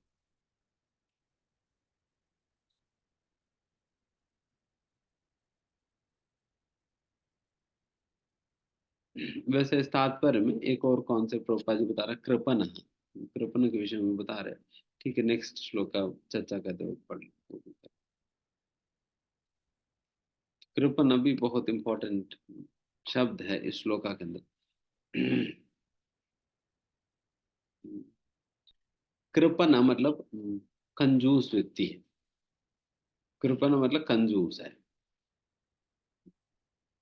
कंजूस लोग क्या करते हैं ना, उनके पास धन संपत्ति सब कुछ होने के बाद भी उसकी ढंग का प्रयोग नहीं करते। उसके ढंग का प्रयोग नहीं करते।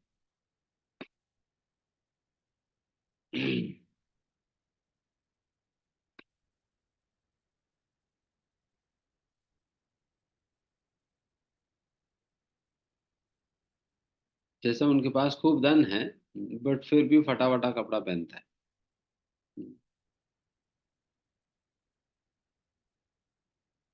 फिर भी फटा कपड़ा पहनता है। अगर कोई सोचे प्रोजी बहुत सिंपल है, इसलिए इतना पैसा होने के बावजूद भी बहुत सिंपलिसिटी है। सिंपलिसिटी कपड़ों से पता नहीं चलेगा, सिंपलिसिटी दान देते वक्त पता चलेगा। ठीक है, फटा फटा कपड़ा पहनो, कोई दिक्कत नहीं, बट दान फिर पैसा रख कर क्या करोगे? फिर दान देगा फिर व्यक्ति। अगर पैसा बचा रहे तो दान देगा।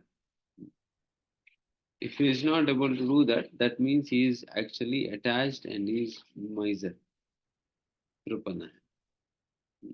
तो ऐसा लोग जो है, पैसा होने के बावजूद भी उसकी सही प्रयोग नहीं कर पाते, नहीं करते। बहुत कंजूस करते हैं। ना अपना परिवार पे खर्च करेंगे, ना अपने पे खर्च करेंगे, ना भगवान को दान देंगे, कुछ भी नहीं करेंगे, बस बैंक लॉकर में रखेंगे। एंड एक दिन लुट जाएंगे। एक दिन लुट जाएंगे, दिन उस दिन रोएंगे।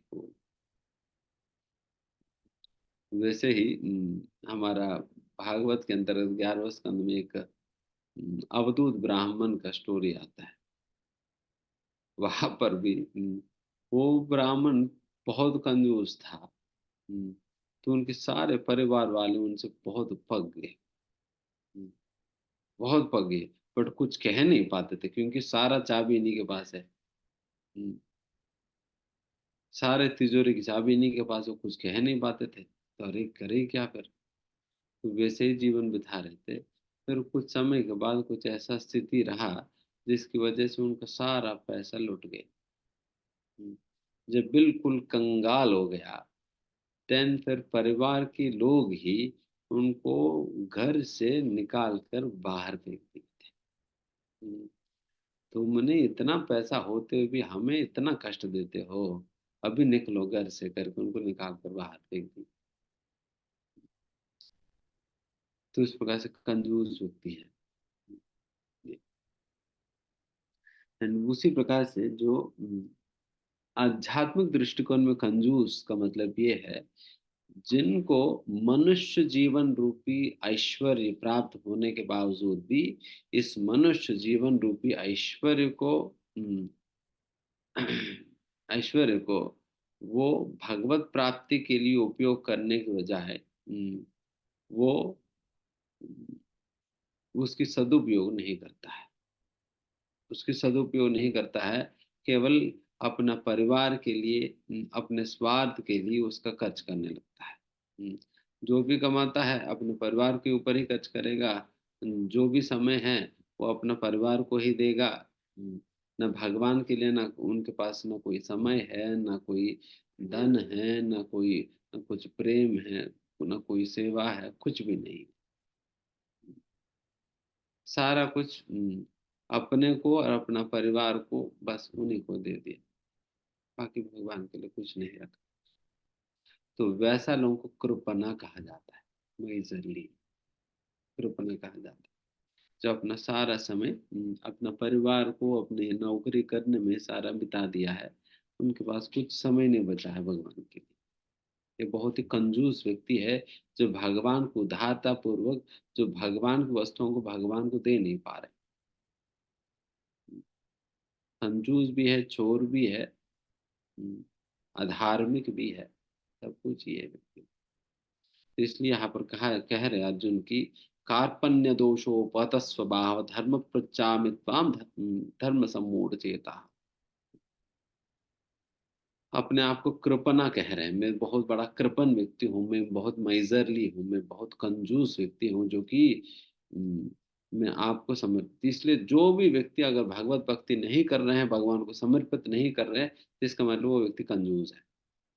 हम्म, व्यक्ति कंजूस व्यक्ति है।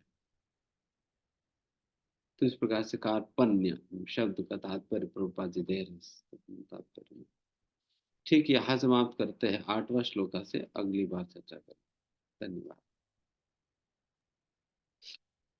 हरे Krishna Prabhu ji. Prabhu ji, can we take few questions also? हाँ। तो आप में से जिन भी भक्तों के प्रश्न होंगे, कृपया करके हैंड रेस करके आप पूछ सकते हैं। यस, रजत प्रभु जी, आप अनम्यूट करके अपना प्रश्न पूछिए। हरे कृष्णा प्रभु जी, धन्यवाद। प्रभु जी, जैसे आपने बताया कि हमें स्पिरिचुअल मास्टर को अप्रोच करना चाहिए without any reservation, right? And तो मैं ऑडिबल हूँ ना? हाँ। फिर आपने बोला प्रभु जी कि हम ओपिनियन लेके जा सकते हैं, है ना? हम्म। प्रभु जी, नेक्टर ऑफ इंस्ट्रक्शन के 6th चैप्टर में, टेक्स्ट 6 में, प्रभुपाद जी लिखते हैं, the spiritual master must not be subjected to the advice of a disciple, not should a spiritual master be obliged to take instruction from those who are not his disciples. तो अगर इसका मतलब ये है कि अगर हम अपने ओपिनियन लेके जा रहे हैं, तो ये वो एडवाइस की तरह ही हुआ स्पिरिचुअल मास्टर को? मतलब मैं कंफ्यूज हो रहा हूँ इन दो चीजों में, बिकॉज इट इज एन, इसमें लिखा है कि it is also an offence to consider an empowered Vaishnava an object of disciplinary action. तो ये एडवाइस नहीं माना जाएगी। It all depends upon the tone and the mood. जिस प्रकार से आप प्रस्तुत कर रहे हैं अपने शब्दों को, और जिस प्रकार की भावनाओं को कैरी करके आप जा रहे हैं गुरु के पास, उसके ऊपर निर्भर है आप एडवाइस दे रहे हैं या ओपिनियन रख रहे हैं। Okay.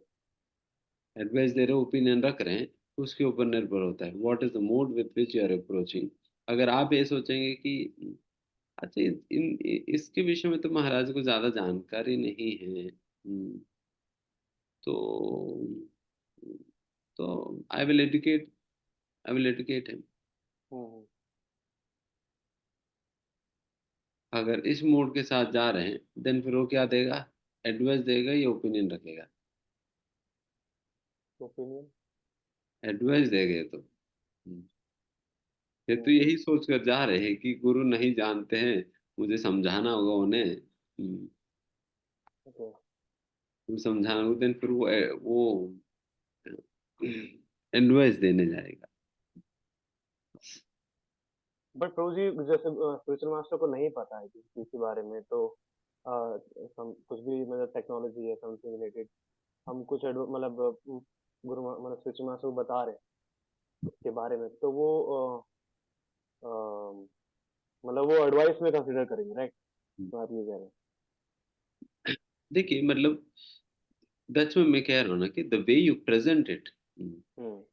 किस प्रकार से आप प्रस्तुत करते हो, उसके ऊपर भी निर्भर है। जिस प्रकार से आप देखिए कि जब रूप सनातन गोस्वामी जब चैतन्य महाप्रभु के पास अप्रोच करते हैं, how do they present themselves? They present themselves as mere fools. हम बहुत बड़े मूर्ख हैं, हम जगाए मदा से भी करोड़ों गुने नीच है। हम्म, इस प्रकार की भावना को लेकर ऐसे ही अपने आप को प्रस्तुत करते हुए गुरु के पास जा रहे हैं।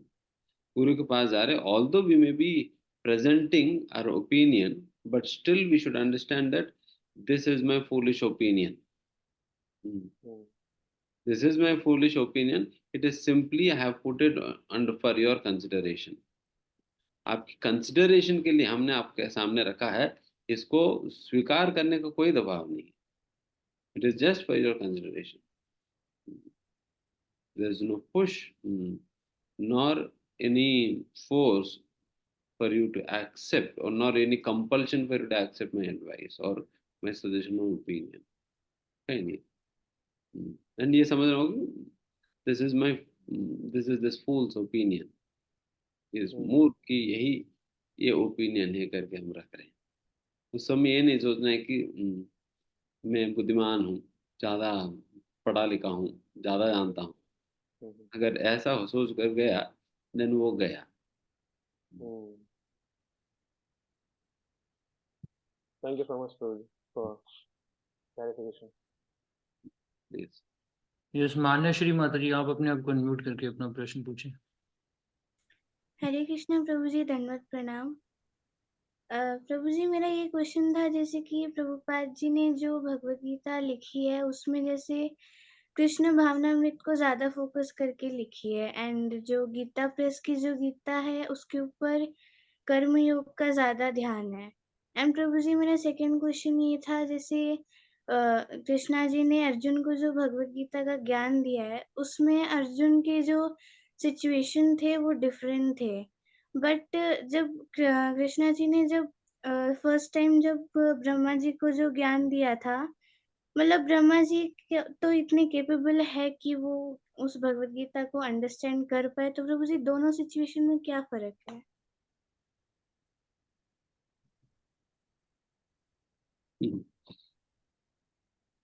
पहले आप वाले सिचुएशन के विषय में डिस्कस करते हैं, जो कर्म योग और कृष्ण भावना में।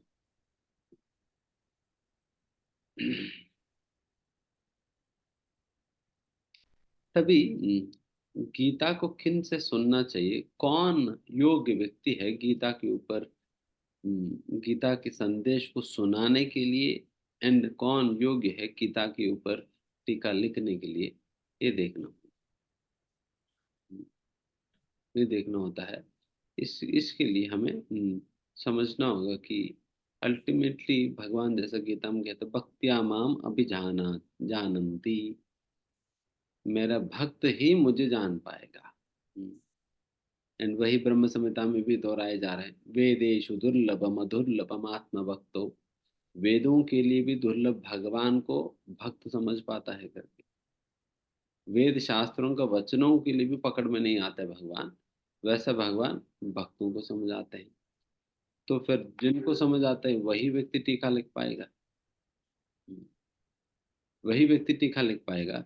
बाकी सभी भगवान को सामने रख के अपना ओपिनियन बताएंगे, बट भगवान के ओपिनियन को वही व्यक्ति बता पाएगा जो भगवान के हृदय को समझेगा।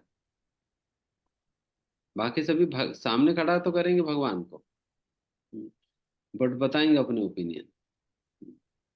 इसलिए प्रभुपाद जी कहते हैं कि people are simply using Krishna to advocate their opinions. तो इस प्रकार से इसलिए फिर हम इसलिए प्रभुपाद जी की गीता को हम इस प्रकार से वैलिडेट कर सकते हैं कि हम खुद ही देख सकते हैं किस प्रकार की प्रभाव प्रभुपाद जी का गीता लोगों के ऊपर डाल रही है। दवाई अगर सही है देन बीमारी ठीक होना चाहिए, बीमारी ठीक होना चाहिए, बीमारी ठीक होता है देन फिर यही बहुत बड़ा प्रमाण है कि दवाई ठीक है, सही है। उसी प्रकार से जिस प्रकार की असर गीता के संदेश सुनने पे अर्जुन के ऊपर पड़ा, अगर उसी प्रकार की प्रभाव हमारे ऊपर या कोई भी व्यक्ति प्रामाणिक रूप से जो गीता सुनते हैं अगर उनके ऊपर पड़ रहे हैं, तो इसका मतलब समझ सकते हैं तो प्रामाणिक है। उस प्रकार से कितने करोड़ों लोगों के जीवन में श्रील प्रभुपाद जी की गीता की प्रभाव पड़ा, तो उसके आधार पर हम समझ सकते किस प्रकार की प्रामाणिकता है प्रभुपाद जी की गीता की। इसलिए प्रभुपाद जी का गीता के अंतर्गत प्रभुपाद जी ने जो कंक्लूजन्स प्रस्तुत किया है, कृष्ण भावनामृत ही गीता के सार है करके, भक्ति योग ही गीता के सार है करके, वही कंक्लूजन है एक्चुअली गीता का। बट अगर कर्म योग ही होता देन लास्ट में भगवान ये वाला श्लोक क्यों डालेंगे, सर्वधर्मान परित्यज्य मामेकम। अभी तक आप ये वाली बातें कर रहे हैं, अभी सारे धर्मों को छोड़ने के लिए क्या कह रहे हैं फिर? तो इस प्रकार से है ना, ठीक है, okay.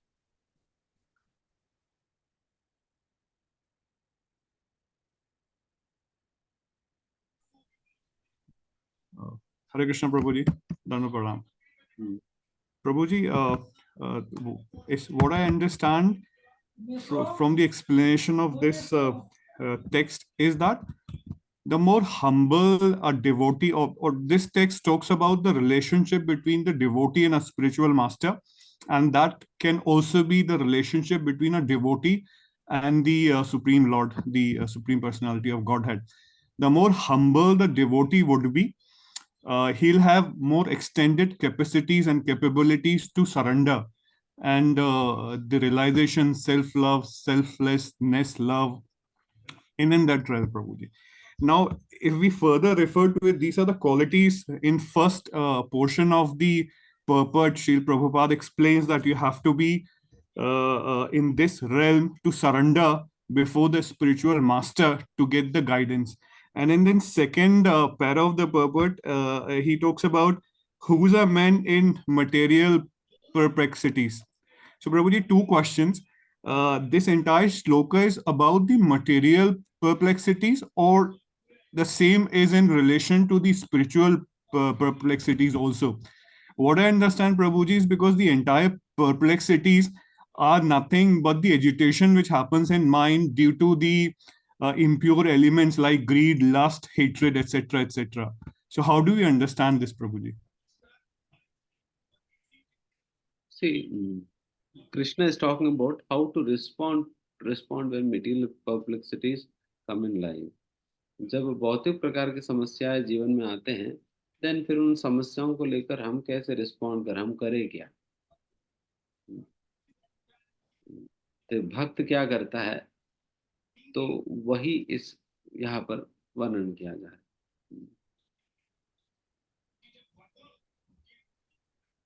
There are no spiritual perplexities, but only spiritual bliss. Right.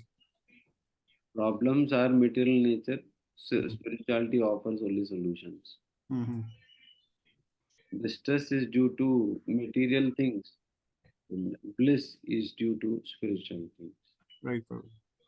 So there is no question of spiritual perplexity. Even if there is some spiritual perplexity, that will be cause of not fear and distress, but rather it will be cause of great spiritual ecstasy. Right. Because no spiritual thing can ever bring any sort of distress. Just like Vasudeva, Devaki, Nanda Maharaj, Yashoda Maya. They were undergoing problems, so-called, but that leads to great spiritual ecstasy. In that way. I understand. Thank you so much. Narayan Singh Bisht प्रभु जी, आप अपने आप को unmute करके अपना प्रश्न पूछें. हरे कृष्णा प्रभु जी. हाँ, हरे कृष्ण. प्रभु जी, मैं ये समझना चाहता हूँ कि हृदय का टूटना, मतलब जो हृदय कमजोर हुआ अर्जुन का, तो हृदय कमजोर होना क्या होता है? मतलब जैसे मन कमजोर होना हुआ, या थोड़ा सा समझा दीजिए. आसक्ति हृदय को कमजोर कर देती है. आसक्ति हृदय को कमजोर कर देती है. जिस प्रकार से दुर्योधन के प्रति आसक्ति धृतराष्ट्र को कमजोर कर दिया. धृतराष्ट्र को पता चल रहा था दुर्योधन तो गलत है, बट फिर भी इतना तो कमजोर पड़ गया धृतराष्ट्र, वो बोल नहीं पा रहे, डांट नहीं पा रहे. उनको पता चल रहा गलत कर रहे, बट बोल नहीं पा रहे तुम गलत, डांट नहीं पा रहे. तो यही इसी को कमजोर कहा जाता है. ये आसक्ति ही व्यक्ति को कमजोर कर देती है. धन्यवाद प्रभु जी. हरे कृष्ण. हरे कृष्ण. ठीक है, यहाँ समाप्त करते हैं. तो थैंक यू सो मच प्रभु जी फॉर टुडेज एनलाइटनिंग सेशन. अभी हम सभी एक बार हरे कृष्ण महामंत्र बोल के प्रभु जी का धन्यवाद करेंगे. Hare Krishna Krishna Krishna Hare Hare, Hare Ram Ram Ram Hare Hare. So just to summarise today's session, Prabhu ji ने हमें बताया हमें कार्यों को करने से पहले शास्त्रों का संदर्भ ग्रहण करना चाहिए. शास्त्रों के अनुसार ऐसे गुरु जो निम्न कोटि के कार्यों में रत हों तथा विवेक शून्य हो, त्यागने योग्य होते हैं। हमें आध्यात्मिक ज्ञान के पद तक उठने के लिए अपनी इंद्रियों को नियंत्रित करना अति आवश्यक है। हमें अपने जीवन में आध्यात्मिक रूप से कठिन परिस्थितियां आने पर अपने प्रामाणिक गुरु के पास खुले हृदय एवं खुले मन से जाना चाहिए। हमें मनुष्य जीवन रूपी ऐश्वर्य का भगवत प्राप्ति के लिए सदुपयोग करना चाहिए। तो we have few announcements as well. पहला अनाउंसमेंट तो ये है कि जैसा कि आप सभी जानते हैं कि आगामी रविवार 28 जनवरी को इस्कॉन नोएडा द्वारा गोकुल धाम यात्रा का आयोजन किया जा रहा है और इसके लिए सभी ग्रुप्स में मैसेजेस और यात्रा रजिस्ट्रेशन फॉर्म्स को सर्कुलेट किया जा चुका है। सो आप सभी से हमारा विनम्र अनुरोध है कि आप शीघ्र अतिशीघ्र इन फॉर्म्स को फिल करें और यात्रा में जाना सुनिश्चित करें। और सेकंड अनाउंसमेंट, हमारे जो नए पार्टिसिपेंट्स हैं जो recently online Bhagavad Gita course से हमारे साथ कनेक्ट हुए हैं, उनके लिए है कि जैसा कि सभी ग्रुप्स में सर्कुलेट किया जा चुका है, हमने ऑनलाइन और ऑफलाइन लेवल 2 क्लासेस के लिए फॉर्म्स सर्कुलेट किए हैं। तो आप सभी से अनुरोध है कि आप उन फॉर्म्स को भर दें और अभी तक जिन भी लोगों ने उन फॉर्म्स को भर दिया है उन सभी को उनके जो चॉइसेस उन्होंने एक्सरसाइज की हैं सेशंस को लेके, अकॉर्डिंगली हमने उनको उनके ग्रुप्स में ऐड कर दिया है। अभी यदि कोई ऐसे भक्त हैं जो किसी ग्रुप में ऐड नहीं हो पाए हैं या अभी भी किसी भी लेवल 2 की क्लासेस को अटेंड करना चाहते हैं, तो वो जिस भी ग्रुप में एडेड हैं उनके एडमिन से कांटेक्ट कर सकते हैं या मेरे से भी कांटेक्ट कर सकते हैं। मैं अपना नंबर चैट बॉक्स में मेंशन करता हूं, तो आप मेरे से भी कनेक्ट कर सकते हैं।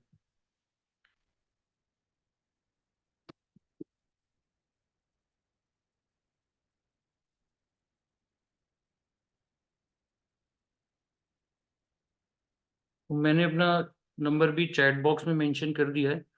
सो आप में से जो भी नए डिवोटीज हैं जो भी ऑनलाइन भगवत गीता कोर्स के थ्रू ज्वाइन किए हैं हमारे साथ रिसेंटली, तो वो अगर किसी ग्रुप में एडेड नहीं है और वो लेवल 2 की क्लासेस को अटेंड करना चाहते हैं, तो प्लीज़ आप हम में से किसी से भी संपर्क कर सकते हैं ताकि हम आपको आपके प्रेफर्ड जो भी क्लासेस हैं उनके ग्रुप्स में ऐड कर पाएँ।